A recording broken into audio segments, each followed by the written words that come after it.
Hello, good morning. Thank you for joining us in this new panel concerning next step in protecting education in conflict context. The event will be delivered in English, but it will be also translated into French. It is being recorded and will be available on the website of the European Humanitarian Forum, and participants are invited to share their questions and comments. Due to the time constraints, we can select only one or two questions. Some questions also may be answered by the chat. So we are joining here to speak about education in conflict context. As you know, in 2020, despite the prolonged school closures, the Global Coalition to Protect Education from Attacks identified more than 2,400 attacks on educational facilities, students and educators in more than 70 countries. This panel will address how to preserve, protect, and guarantee the right to education in conflict contexts. Attacks in education and the military use of schools and universities are a devastating consequence of armed conflicts. They cause thousands of deaths, serious injuries, and psychological harm, deeply impacting on groups which were already at risk, as they are girls and women and people with disabilities. Beyond physical damage, these attacks also reduce access to an education of quality and destroy the future opportunities for the generations. The Safe School Declarations, endorsed by 114 countries until today, constitutes the largest intergovernmental political commitment since 2015, and it's focused on protecting education during the armed conflicts. It includes a commitment to use the guidelines to protect schools and universities from military use during the armed conflict and to translate them into domestic policy with appropriate operational framework. Spain has joined this agenda, launched by Norway and Argentina, with a very active role since its endorsement in 2015. After the conferences in Oslo and in Buenos Aires, Spain organized the third International Conference on Safe School in Palma in May 2019, and organized the first international technical training on the implementation of the declaration and its guideline last year, 2021. In these 6 years, the international community has made big progress in implementing the commitments and the 6 guidelines to prevent the military use of schools and universities during armed conflicts. The work carried out constitutes a first phase, a first step in the concrete actions into which this political commitment must be translated, always bearing in mind the gender approach and the different ways in which girls and women can be attacked and affected disproportionately on attacks on education and the military use of schools. The resolution 2601 from 2021, adopted by the Security Council and held on in October the 29th, 2021, is a decisive step on this path of protecting the right to education in the world's most fragile context. That is one of these next steps that is necessary to take, and in this humanitarian talk, in collaboration with the Global Coalition to Protect Education from Attacks, Spain organizes in this first European Humanitarian Forum. Spain's commitment remains firm with the continuity and effective implementation of these actions, transferring them into the field, and with the active participation of the groups involved and local communities. This morning, we are going to have the opportunity to listen to the people who have been directly involved in drafting and in promoting the resolution, the experience of this exercise and the reflections on the present and on the future of education in conflict zones, unfortunately, is being shadowed by the conflict in Ukraine. This panel will address how to preserve, how to protect, and how to guarantee the right to education in conflict context. How can international legal system can address the violations and to ensure justice for people and communities affected by attacks on education? What can be done to strengthen monitoring and reporting the attacks, including sex disaggregated data, and strengthening the use of existing data? For example, how to prevent attacks and ensure accountability? What concrete measures can states take to better protect girls and women from attacks on education?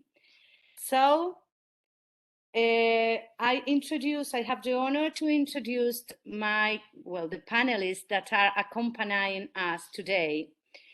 Mr. Jeroen Markson, Senior Researcher from the Global Coalition to Protect Education from Attacks. Madame Halima Hima Moussa Dioula, Researcher from the University of Cambridge. And Madame Hadija Dia, Education Specialist at Educo in Niger. So I give the floor now to Mr. Jeroen Markson, addressing him this question. Global Coalition to Protect Education from Attacks is spearheading and standardizing definitions of attacks on education and collecting detailed and accurate data. In your opinion, what can be done to strengthen monitoring and reporting on attacks? Thank you. Thank you for the question.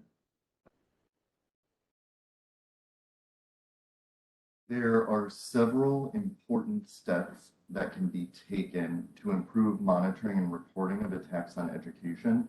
But before I dive into them, let me first say that different actors use data for different purposes, which can range from advocacy, accountability, rebuilding schools, or efforts to prevent attacks on education in the first place.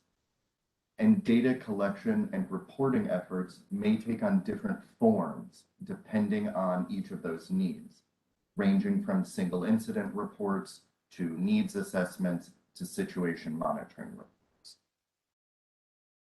And as another point of background, let me say that the Global Coalition to Protect Education from Attack situates its data collection work in the Safe Schools Declaration, which you, Elena, kindly already introduced.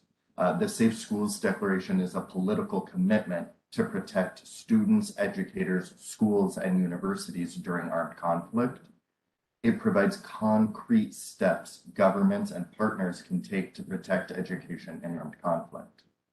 And it's particularly relevant for today's conversation because the declaration includes a commitment to strengthen monitoring and reporting of attacks on education.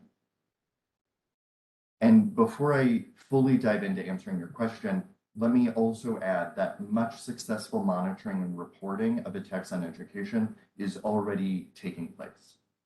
So for instance, the UN monitoring and reporting mechanism verifies incidents of attacks on schools, education personnel, and the military use of schools in many armed conflicts and situations of concern. Likewise, the Organization for Security and Cooperation in Europe's Special Monitoring Mission reports on attacks on schools and military presence near schools in Ukraine. And those are just two examples. However, in emerging contexts of concern, new monitoring and reporting systems may need to be built, and elsewhere systems may need strengthening. So let me discuss 8 steps that can be taken to improve data collection, analysis, and reporting of attacks on education. First, attacks on education and the military use of educational facilities are undoubtedly underreported, meaning more happen in reality than we're actually picking up attacks on. Improved monitoring and reporting would, first and foremost, mean this critical gap in information is filled by more reports being collected. And this could be done by increasing geographic areas covered or increasing information sources, among other things. Second, more details should be collected where feasible after an attack occurs. For instance, the gender of students or educators impacted, the perpetrator, the level of schooling attacked, and the like. Information collected should also include details about the impact of attacks, such as the number of school days lost, whether students returned to school after an attack, and other consequences of the attack. Third, data should be regularly analyzed with an eye to informing prevention, response, and accountability. Next, data should also be shared in the most fine-grained form possible, either publicly or with relevant stakeholders. Doing so allows other organizations to raise awareness, advocate for increased funding, and otherwise respond to attacks. Fifth, partners should draw on GCP's toolkit for collecting and analyzing data on attacks on education. The toolkit provides guidance to governments, civil society organizations, the UN, and humanitarian development agencies. Specifically, it provides the definitions of attacks, it gives practical steps for enhancing coordination, it suggests relative indicators, calculations, and analyses, and it provides practical tools like data templates and equivalent, all meant to strengthen monitoring and reporting. Next, information manager positions need to be funded so that there's the capacity to collect and analyze data. Seventh, local and international organizations need to consistently prioritize data collection on attacks on education and ensure their staff has the time to analyze and share the data. And finally, it is important that data has a purpose. And this purpose, I would argue, should be linked to improving people's lives. If we don't ensure this purpose, then data fatigue will set in, which will undermine further efforts for data collection and analysis. So as a community, GCP very much included, we have a responsibility to ensure that data that is collected is actually being used. So let me end by saying that not only is improved data collection in line with the Safe Schools Declaration, it is also in line with UN Security Council Resolution 2601, which Elena introduced earlier, which calls upon UN country-level task forces to enhance the monitoring and reporting of the military use of schools. Let me end there and turn it back to Elena.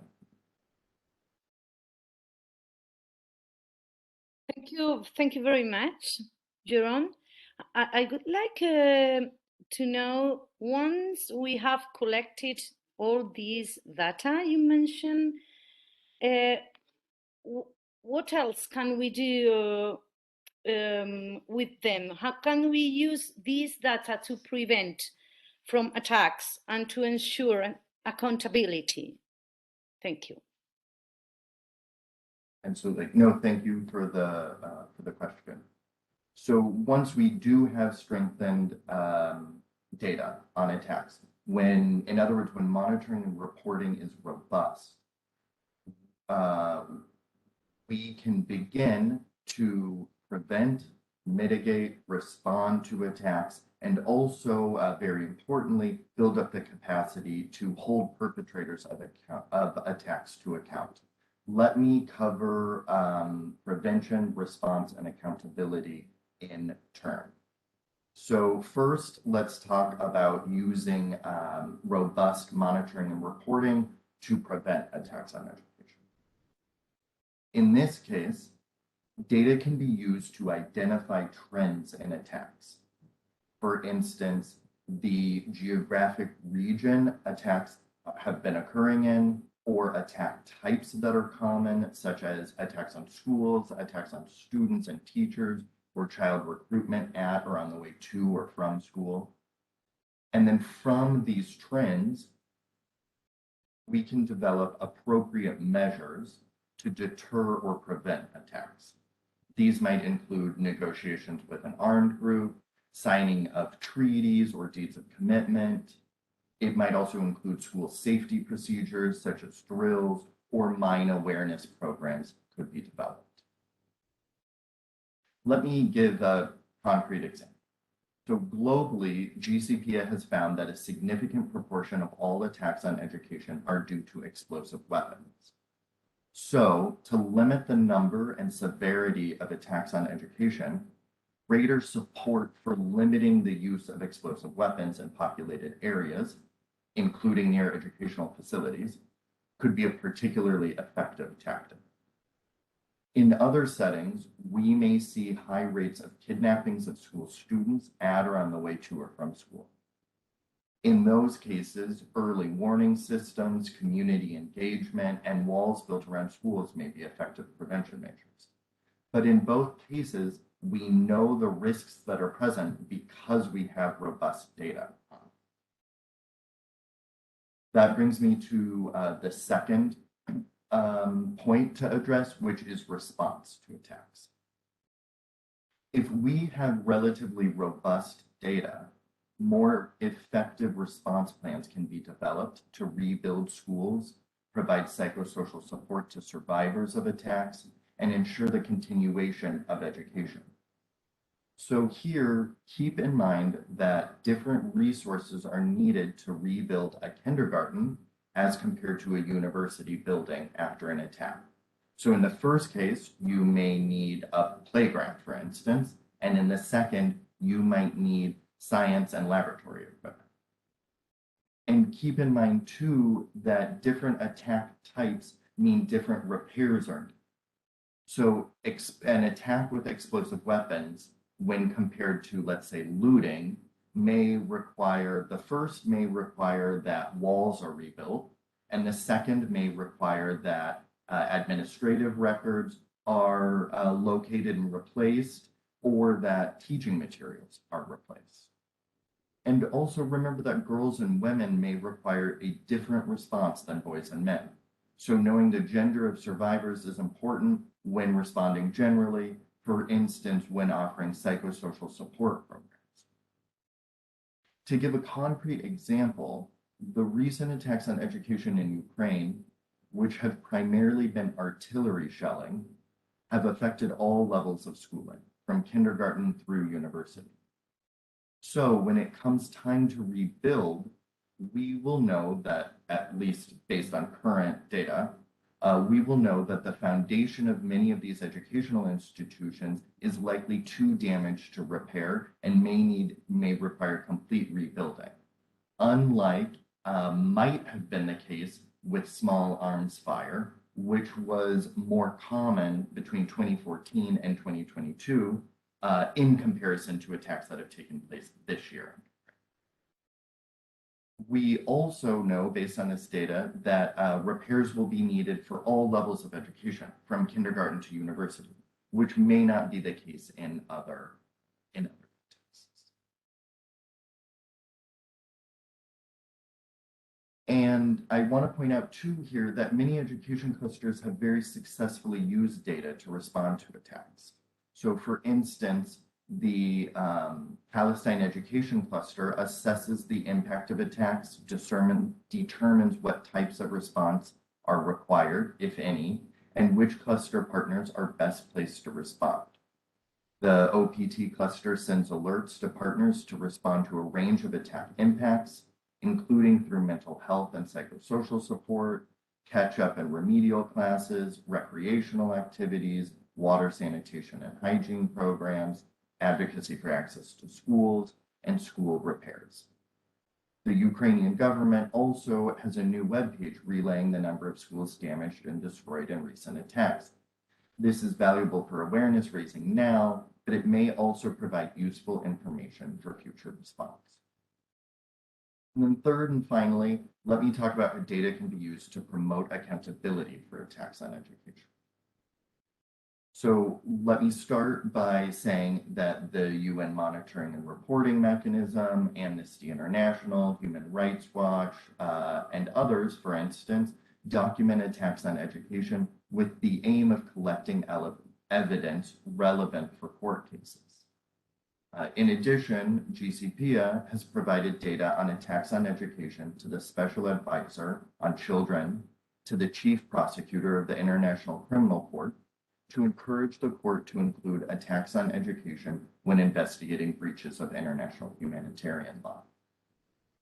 Next, data can be used when raising awareness about attacks on education. In doing so, public perceptions may be shifted to appreciate the sacrosanct nature of schools and universities, and this may in turn shift non-legal norms towards protecting education. Likewise, awareness raising is useful for holding perpetrators to account in the so-called court of public opinion. And then finally, GCPIA has identified court cases in which perpetrators of attacks on education were held to account. For instance, we identified cases in Colombia and Burkina Faso. So efforts to hold perpetrators of attacks on education are beginning to take shape. Let me end there. I will thank you again for the questions and turn the conversation back over to Elena. Thank you very much, Jerome. Thank you very much. Quite very interesting. Thank you very much. I don't know if the other panelists would like to add something, or if you prefer we go to the second question because of we started a bit late. So if you, up to you, you tell me. Any question? We go to second. Thank you. So, Madame Halima, as you know, on October 29th, the Security Council unanimously adopted the Resolution 2601, dedicated to the protection of education in conflict. The resolution, led by Niger and Norway, co-sponsored by 99 states, underlines the global commitment to this important cause. Can you please explain to us what are the new elements of this resolution? Thank you. Thank you so much. And I really want to thank the Global Coalition for the Protection of Education from Attack and the European Humanitarian Forum for hosting this really important discussion. I think in answering the question that you've raised, Elena, it's really critical to underscore why the adoption of this resolution 2601 by the UN Security Council matters so much, especially now. I think first, really, the scale of the disruption of education is unprecedented. Around the world, more than 75 million children have had their education disrupted by conflict.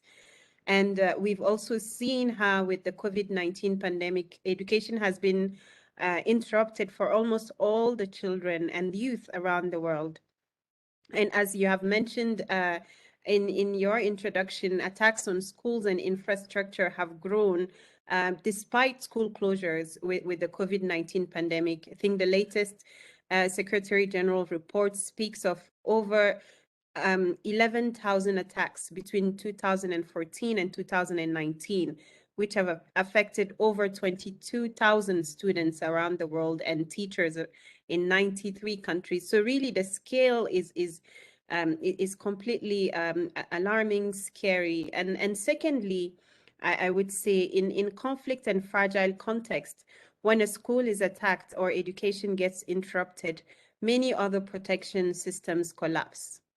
In that access to education, particularly in conflict and post-conflict settings as well, I think it must be said, can provide a sense of normalcy and safe spaces where children can continue to learn, and grow and also realize their potential.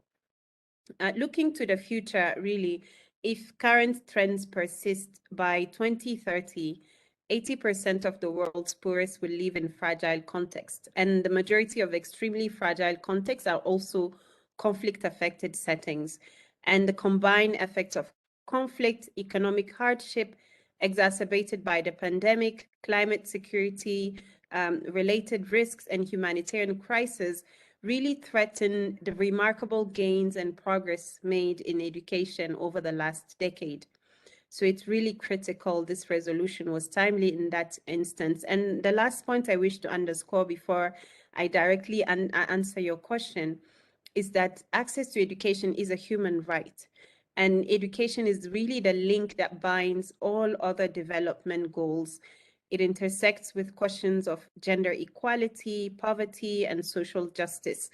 And to go back to that question, really, for Niger, nested in the Sahel region, a country with one of the highest proportion of young people in the world, the protection of education rests at the heart of national priority. And it was evident that it would be a priority during our mandate at the Security Council as well. So the UN Security Council Resolution 2601, the first ever to really focus exclusively on the protection of education in armed conflict in humanitarian crisis, has provided a new political impetus for international cooperation to protect education and to ensure the continuation of learning in armed conflict. So I think, like you've said, this resolution has garnered very strong cross-regional support with 99 co-sponsors. And it makes a contribution in many ways and brings several new elements, which I will highlight now. First, it makes just an equivocal link between the protection of education, the right to education, and its fundamental contribution to the achievement of international peace and security. And with that, there is a call for a remobilization to facilitate the continuation of learning in armed conflict. And also, I think as such, access to education and the continuation of education should not be seen as a luxury, but a fundamental. Children whose lives have been overshadowed by conflict during and after emergencies are as equally entitled to education as other children. Second, the resolution emphasizes the need to focus on prevention of attacks against schools. I think this point was made very well by the previous speakers, with appropriate measures at the local, regional, but also global level. And on this point also, the resolution really underlines the importance of providing military, police, and civilian peacekeepers with adequate pre-deployment and in-mission training on mission-specific child protection issues, including the protection of education and the prevention of attacks against schools, with comprehensive prevention and protection measures. Thirdly, I think this point cannot be said enough, really. There is an increased risk for children in armed conflict of not returning to school after school closure. And we've seen that over and over again, both with attacks against schools, but also the closure of schools as a result of the COVID-19 pandemic or other disruptions. I think climate security risks, I'll talk about that a bit later. And with that, and the resolution also brings in the gender dimension, in that girls in conflict-affected countries are half as likely to be enrolled to begin with in school. And when schools are attacked, they are less likely to go back to school.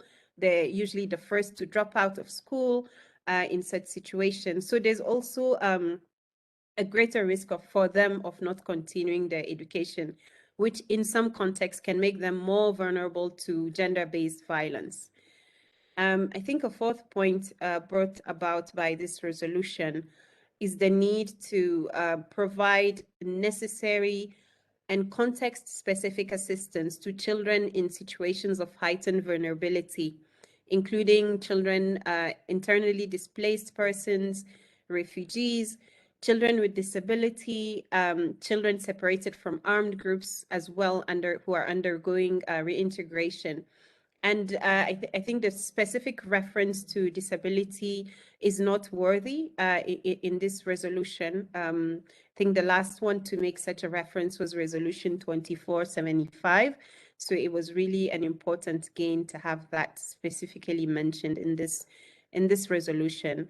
And the fifth point, before I get to my last, is really that one of the most critical components of this resolution is the recognition of the need to close the inequality in access to digital education across and within regions in order to facilitate, really regardless of circumstances, continued learning for all. And the resolution emphasizes the use of innovation and lessons learned from the COVID-19 pandemic response, including when schools are subjected to attack. And on this point, really, the world, most disadvantaged children suffer doubly by being disconnected. They cannot participate in digital opportunities of the present, but they're also cut off of other possibilities to shape their own future. And lastly, on this, the new elements brought forth by this resolution, it really underscores and recognizes schools as life-saving spaces for children in armed conflict, and underscores the effect of humanitarian emergencies and forced displacement due to conflict on the mental health and psychological well-being of children. And in doing so, it stresses the importance of long-term and sustainable support for mental health and psychological programming in humanitarian contexts.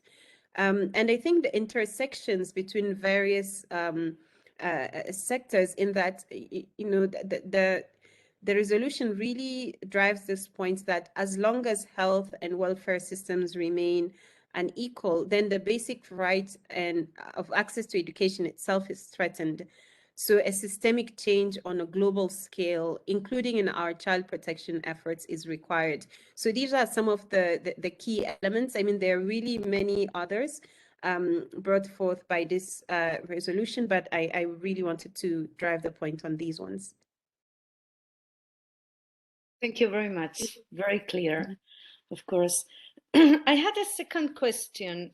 How can we use this resolution to ensure accountability for individuals and communities affected by attacks on education? Thank you. Mm-hmm.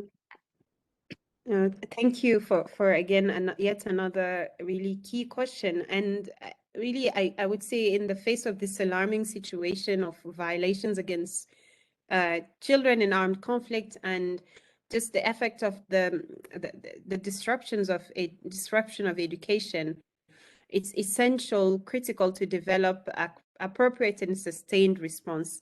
And I think this has been said over and over again, particularly during an area formula meeting organized by Norway and Niger in December, looking towards what next, you know, after the adoption of Resolution 2601. And one of the most critical points that came up again and again is that of full implementation, but also of accountability. So I think the first point I would say in this is that the Security Council can really play a crucial role in strengthening, further strengthening of the international framework for the protection of education and schools from attack in conflict settings. It's in a unique position to facilitate also the development of more effective protection and prevention policies and mechanisms on a global scale.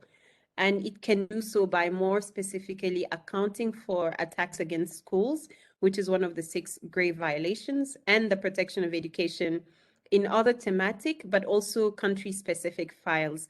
And I would say that I think we've seen a shift towards that since the adoption of this resolution. And second, as the previous speaker has underscored, really a strengthening of the monitoring and reporting system, which is already strong on a lot of the violations, but I think a greater emphasis on prevention would be critical. And this would entail establishing or the establishment of early warning systems with the understanding that such systems have to be regional sometimes and also address cross-regional and border dynamics, as crisis oftentimes in a country or a crisis in one country is intimately linked to others. And the consequences of these violations and abuses against children know no geographical boundaries. And I think really to emphasis on prevention would also entail the strengthening of the availability of data with disaggregation based on gender, for example, or disability, or for children undergoing reintegration who are often overlooked when we talk about access to education, specifically in armed conflict and such.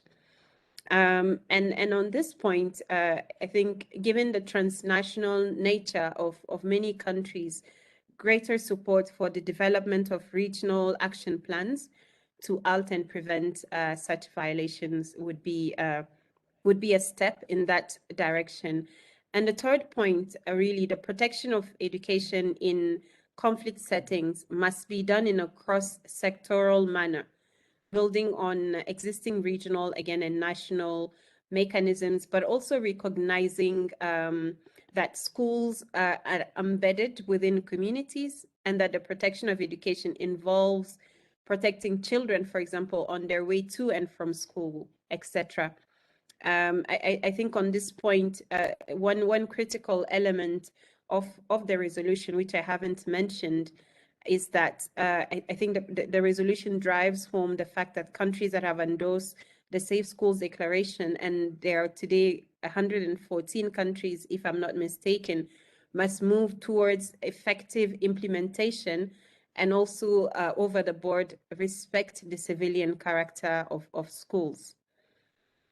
I think a last point that I would like to make on this point that you've raised is really also looking at the multi-dimensional nature of disruptions of education, the disruption of education, be it due to a pandemic, a conflict, attack against school, etc., and how to meaningfully engage with children who are at the greatest risk of not returning to school after they reopen.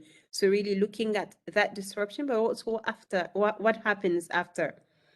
And lastly, while related to this point, while this question was not specifically addressed by the resolution, emerging studies have shown how the incidence of climate change and climate-induced disasters are really impeding access to education.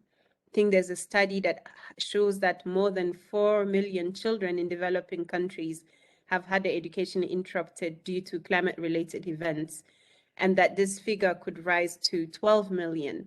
So really there's a need to put in place resilient measures to prepare our global community to further protect education in the present and a future marked by intensified forced migration, climate change, etc. So I will stop here to allow for greater discussions later. Thank you so much.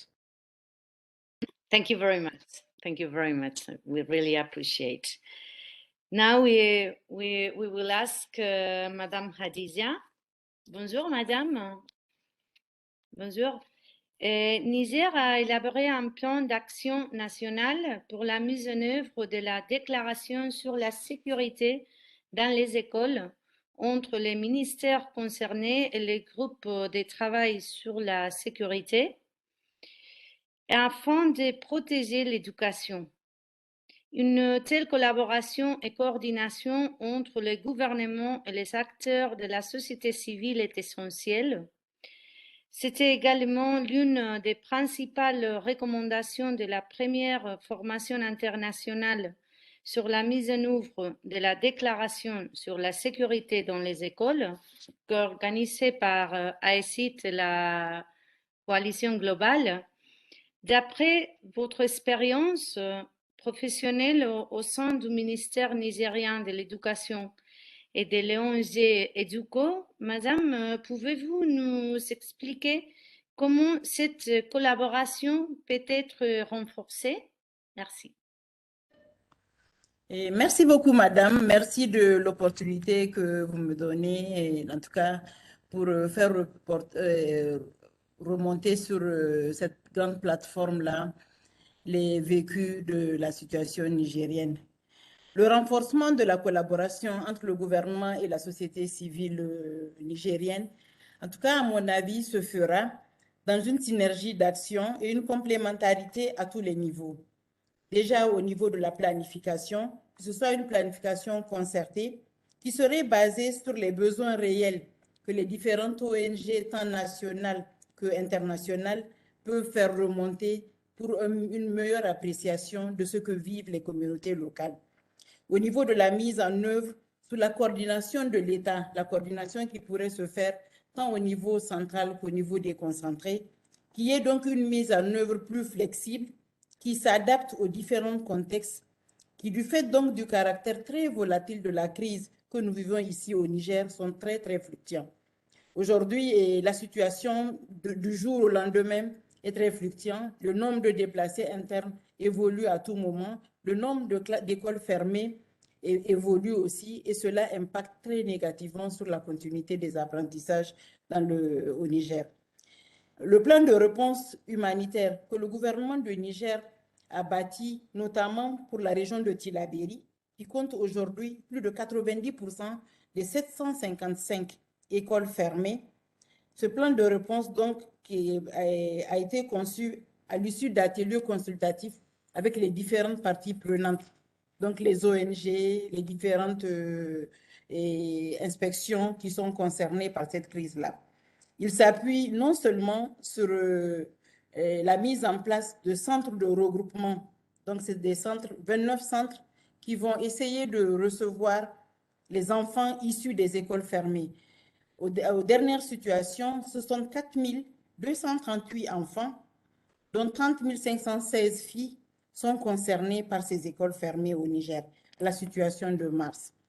Et donc, ces centres de regroupement-là vont essayer de recevoir les enfants, soit sous la forme d'enfants accompagnés par les parents, ou alors dans des familles d'accueil. Les centres de regroupement vont essayer de reconstituer tout ce qui est processus éducatif, permettre l'accès, la continuité et essayer de jouer aussi sur les questions de qualité au niveau de ces groupes vulnérables-là. D'un autre côté, la réponse pourrait aussi aller dans l'accompagnement des communautés et des enfants qui sont restés sur place. Parce qu'aujourd'hui, à cause de tout ce qui se passe, surtout les questions de disponibilité de terres cultivables, de disponibilité de la prise en charge de ceux qui sont déplacés, il y a un certain nombre de communautés qui préfèrent rester dans leur localité plutôt que de se déplacer. Et en ce moment, il faudrait aussi que la réponse aille les trouver jusque là où elles se trouvent pour que les enfants là puissent bénéficier de leurs droits à l'éducation. Pour moi aussi, la mise en œuvre de ce plan et de tout ce qui est programmation concertée entre l'État et la société civile doit rechercher le plein engagement des communautés, des participants que sont les communautés vulnérables. Cet engagement doit non seulement viser ceux qui sont affectés et qui sont restés sur place, mais aussi les ressortissants qui ne sont pas là. Nous avons, dans l'expérimentation que nous menons au Niger, eu certains résultats à travers le retour, l'acceptation d'un certain nombre d'enseignants, donc mettant en avant la question de la fibre identitaire, qui acceptent de revenir dans leur village d'origine pour ouvrir des écoles fermées, des écoles qui ont été fermées pour des questions d'insécurité. Donc, ces enseignants ont pu réouvrir et des résultats probants sont en train d'être obtenus avec cette mise en avant de l'engagement.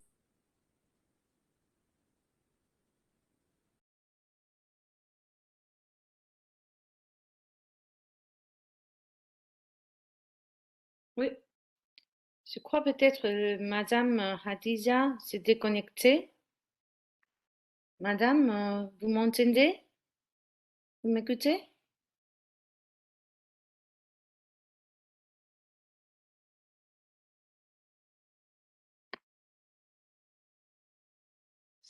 Bon, je crois que Madame Khadija a souffert des problèmes techniques. Donc, si vous voulez, we can change into Sur les English. questions Ah, bon. oui, Bon. Pardon, madame, sur la... on ne vous entendait pas. Merci. Ah, ok, j'espère qu'on ne m'a pas trop perdu. Je continue. Donc, je disais la synergie avec les ONG à travers ce que font les clusters, la synergie avec tout ce qui est groupe de travail, éducation sûre, pour que les besoins réels soient remontés par les ONG qui les maîtrisent mieux et mis en œuvre sous une coordination parfaite de l'État et de ses partenaires. Merci beaucoup. Merci beaucoup. Donc, la forte augmentation des attaques contre les établissements scolaires et les étudiants dans la région du Sahel est vraiment préoccupante. Les conséquences sont particulièrement dangereuses pour les filles qui ont plus de difficultés à accéder à l'éducation et à la poursuivre. Étant donné que votre organisation était spécialisée dans des projets dans le secteur de l'éducation en situation d'urgence, pourriez-vous nous parler des progrès réalisés pour assurer un accès sûr et durable à l'éducation, notamment pour les filles? Par ailleurs, quels sont les principaux défis à relever? Merci bien. Merci beaucoup, madame. Sur la question des difficultés d'accès des enfants de manière générale, mais des filles en particulier, et surtout la question du maintien, parce qu'il ne s'agit pas seulement de maintenir et de faire venir les enfants à l'école, mais la grande problématique au Niger, et je suis sûre pas seulement au Niger, dans la sous-région, consiste sur la question du maintien scolaire. Comment les maintenir? Quand on sait qu'aujourd'hui, dans notre pays, environ plus de 34% des enfants qui quittent le primaire n'arrivent pas à accéder au préscolaire avec la déperdition entre les deux cycles. Donc, la question du maintien est vraiment fondamentale. Et du coup, dans son intervention, a axé son intervention sur une meilleure maîtrise des contextes partout où nous intervenons. Donc, nos interventions commencent par une évaluation de proximité, une évaluation qu'on fait avec les relais locaux et qui nous permettent aujourd'hui de voir ce qui se passe, d'avoir la photographie des différentes situations où nous intervenons. Cette évaluation est toujours complétée dès le début d'intervention par ce que nous appelons le profilage. Le profilage permet aujourd'hui d'avoir le profil type de chaque enfant. Est-ce qu'il est scolarisé? Son droit à la scolarisation est-il satisfait?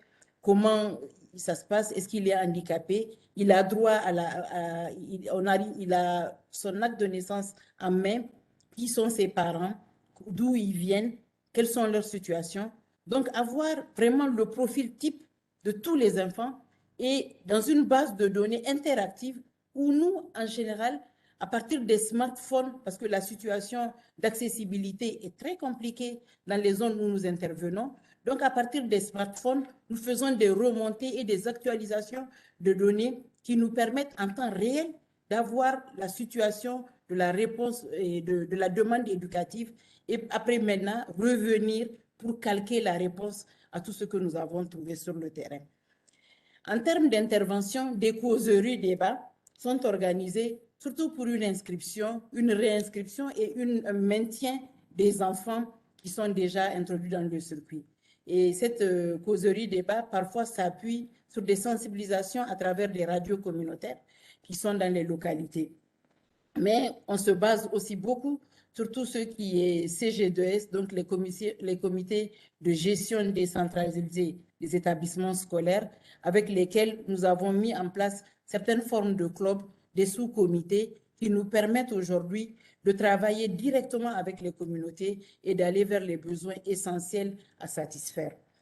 Et par rapport à la question de la fille, parce que la question retenait l'attention sur ce groupe cible vulnérable, nous avons beaucoup privilégié le retour ou même parce que souvent, comme l'a dit tout à l'heure monsieur, il y a la grande question des victimes ou carrément de ceux qui sont exposés aux violences basées sur le genre. Donc, dans certaines situations, on a été obligé d'accompagner la délocalisation de ces filles-là et de travailler en amont avec des familles d'accueil qui peuvent arriver à leur assurer leur droit à l'éducation et un certain confort de vie dans des localités d'accueil. Au Niger, la question de l'accueil, de la culture, du vivre ensemble est très, très, très développée. Et donc, on a pu, avec les ressortissants des localités, trouver des solutions endogènes pour carrément délocaliser. Parce que imaginez-vous qu'on est encore dans certaines localités, surtout avec la nature de la crise que nous vivons, où les filles qui n'acceptent pas de se marier vers les 13, 14 ans ou 15 ans sont victimes de toute forme de sévices. Des sévices pouvant aller jusqu'à certaines formes de bastonnade, des sévices pouvant aller jusqu'à leur contrainte pour ne même pas sortir, ne pas aller au marché ou des obligations de porter le voile. Donc, certaines zones sont devenues carrément invivables pour ce groupe sensible que sont les jeunes filles. Et donc, la solution a été parfois de les relocaliser dans des endroits plus sûrs, mais en cherchant à les garder dans des familles d'accueil qui peuvent leur assurer le respect de leur culture et qui peuvent leur permettre, d'un autre côté, de continuer leur apprentissage. En termes de défis, et pour moi, pour continuer sur ce que je viens de commencer, un des plus grands défis, c'est pouvoir assurer les autres services connexes à l'éducation, notamment la grande question de la protection des enfants dont on arrive à ramener à l'école ou même qui sont restés, en tout cas sur lesquels nous sommes en train de travailler pour leur retour à l'école. Parce que, comme je l'ai dit tout à l'heure, et tout ce qui est défi psychosocial après, la dimension protection, elle est vraiment essentielle et constitue un grand défi. Un autre défi, pas des moindres, c'est pouvoir assurer aujourd'hui des capacités d'accueil. On parle souvent des capacités d'accueil en termes d'abri, d'hébergement ou même parfois de nourriture. Mais la grande question reste surtout la capacité d'accueil en termes de terres cultivables. Parce qu'aujourd'hui, au Niger, même en temps normal, même pour ceux qui sont dans des situations sécures, la question de l'alimentation, la question de l'autosuffisance alimentaire est une question primordiale. À plus forte raison, ceux qui sont exposés à des déplacements forcés, qui sont dans une vulnérabilité extrêmement pointue. Donc aujourd'hui, on a vu dans certaines localités des communautés qui ont préféré subir tout ce qu'ils vivent plutôt que de se déplacer parce que la vie de tous les jours est devenue extrêmement sensible. Donc la question aujourd'hui, sous la synergie dont vous parlez là, de la capacité d'accueil, d'un accueil vraiment respectueux des valeurs, d'un accueil qui est respectueux de tout ce que un être humain peut, du minimum requis pour une vie normale, c'est une très, très, très grande question. Un autre défi que moi je trouve, c'est le grand défi de s'adapter à la durée de la crise. Aujourd'hui, les experts ont beaucoup réfléchi sur les types d'infrastructures, les infrastructures d'urgence, quel type de latrine il faut, quel type de salle de classe il faut, les types d'abris. Mais on se rend compte que dans nos pays, en tout cas la crise au Niger, elle a commencé en 2015. Les premiers mouvements maliens ont commencé en 2012. Donc depuis, cette crise perpétue. Imaginons aujourd'hui le nombre de classes d'urgence faites avec des bâches achetées à coût de millions qui ont été investies sur nos terrains.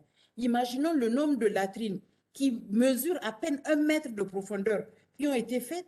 C'est vrai que c'était à un moment dans l'espoir que c'était des réponses rapides à amener à une crise qui ne va pas durer. Mais aujourd'hui, je pense qu'il est important qu'on s'asseye et qu'on regarde comment s'adapter à cette crise-là, comment s'adapter à la durée de la crise, comment faire prendre en compte la question du nexus dont tout le monde parle, comment amener cette question et faire en sorte que les investissements, les financements qu'on a beaucoup de peine à trouver, que ces investissements soient les plus efficients possibles, qu'on puisse aujourd'hui prendre en compte que les enfants, et surtout au Niger, une des particularités, c'est que les communautés d'accueil sont souvent intégrées aux déplacés internes.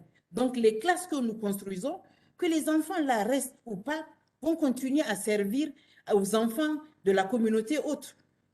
Mais sans compter que j'ai bien vu les autres thèmes, on l'espère, c'est le vœu de tout le monde, que cette crise va bientôt prendre fin. Mais en tout cas, pour le moment, elle est là et elle dure. Et il va falloir voir dans quel moyen, par quelle modalité nous allons rendre le plus efficient possible tout ce que nous gagnons et tout ce que nous arrivons à mobiliser, tout ce que les différents efforts permettent de mettre à disposition des personnes vulnérables qui subissent cette crise-là. Et un autre défi, pour moi, c'est l'adaptation, le grand défi d'adapter les réponses aux environnements, aux différents contextes et aux cultures locales. C'est extrêmement important. Et là, la société civile dont vous avez parlé plus haut a un grand rôle à jouer. Aujourd'hui, on ne peut plus continuer dans des copier-coller. Il faut vraiment une réponse flexible, adaptée et prendre en compte les besoins parce que sans une certaine adhésion et sans un accord, ou en tout cas quand les communautés ne se retrouvent pas, les réponses les mieux élaborées ne peuvent pas produire de résultats probants. Et malheureusement, la crise dans le Sahel, la frontière des trois frontières, la crise de l'Utako-Gourma, est une spécificité tant de par ses origines que de par sa perpétuation et sa mise en œuvre. Donc, il est important, pour moi, c'est un vrai cri de cœur, qu'on puisse non seulement s'adapter en termes de modalités, d'approche, mais surtout en termes de modèles d'infrastructure et de prise en charge de cette crise-là pour une meilleure efficience des financements, comme je le disais tout à l'heure. Voilà, a priori, ce que je peux dire par rapport à la question que vous avez posée, tout en renouvelant, réitérant ma disponibilité pour d'éventuelles questions. Je vous remercie. Merci beaucoup. Merci beaucoup, Madame. Well, thank you to everybody. I think the time is over, so I really wanted to thank you all for joining us in this panel concerning education in conflict context, and hope to see you soon in another panel of this kind, and hope to find more steps more steps in this direction. Well, thank you very much to everybody. Bye.